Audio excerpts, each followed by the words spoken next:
আসসালামু আলাইকুম। জুয়েনাস কিচেনে আপনাদের সবাইকে ওয়েলকাম করে আজকের রেসিপি শুরু করছি। তো আজকের রেসিপিতে থাকছে ঘরোয়া মশলা দিয়ে কিভাবে ম্যাকারনি পাস্তা রান্না করতে পারেন। তাহলে চলুন দেখে নেওয়া যাক কিভাবে রান্না করেছিলাম। প্রথমে এখানে একটা কাপ দিয়ে মেপে প্রায় 1 কাপের মতো ম্যাকারনি পাস্তা আমি নিয়ে নিচ্ছি। এগুলোকে সেদ্ধ করার জন্য প্যানে পরিমাণ মতো পানি দিয়ে পাস্তাগুলো দিয়ে দিলাম। এখন দিয়ে দিচ্ছি 1 চা চামচ পরিমাণ সয়াবিন তেল। এতে করে পাস্তাগুলো রান্না করার সময় ঝরঝরে থাকবে, একটার সাথে আরেকটা লেগে যাবে না। আর দিয়ে দিচ্ছি 1 চা চামচ পরিমাণ লবণ। পাস্তাটাকে প্রায় 4 থেকে 5 মিনিট সময় নিয়ে সেদ্ধ করে নিব।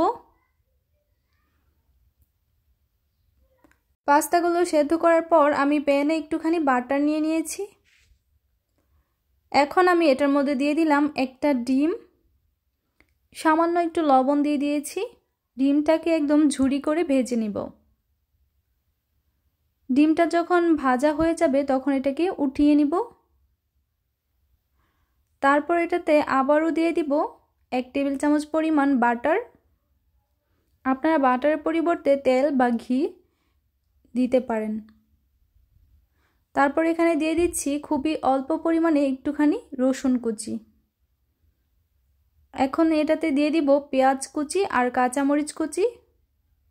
সব কিছু নেড়েচেড়ে ভেজে নিব। আরও অ্যাড করে দিলাম 2 টেবিল চামচ পরিমাণ সয়াবিন তেল। চুলার আঁচটা মিডিয়াম টু লোতে রেখে এগুলো ভেজে নিব। অ্যাড করে দিলাম পাকা টমেটো কুচি। এখন দিয়ে দিব প্রায় 1 টেবিল চামচ পরিমাণ টমেটো সস। তারপর এটাতে অ্যাড করে দিচ্ছি সয়া সস। 1 চা চামচ পরিমাণ সয়া সস দিয়েছি, এটা লাইট সয়া সস। দিয়ে দিব আগে থেকেই যে ডিমটা ভেজে রেখে দিয়েছিলাম ওইটা, সব কিছু একসাথে খুব ভালোভাবে মিশিয়ে নিচ্ছিলাম। এখন এটাতে দিয়ে দিলাম 1 চা চামচ পরিমাণ লবণ, 1 চা চামচ পরিমাণ লাল মরিচের গুঁড়া, আর দিয়ে দিলাম হাফ চা চামচ পরিমাণ জিরে গুঁড়া আর হাফ চা চামচ হলুদের গুঁড়া। মশলাগুলো দিয়ে ভেজে একসাথে করে পাস্তা দিয়ে দিব। পাস্তাগুলোকে মশলার সাথে খুব ভালোভাবে মিশিয়ে নিব।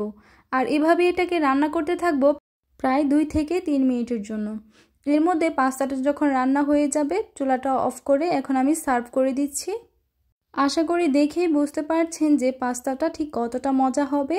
এভাবে করে কিন্তু মশলা ছাড়াই পাস্তা রান্না করতে পারেন। আজকের রেসিপি এখানেই শেষ করছি।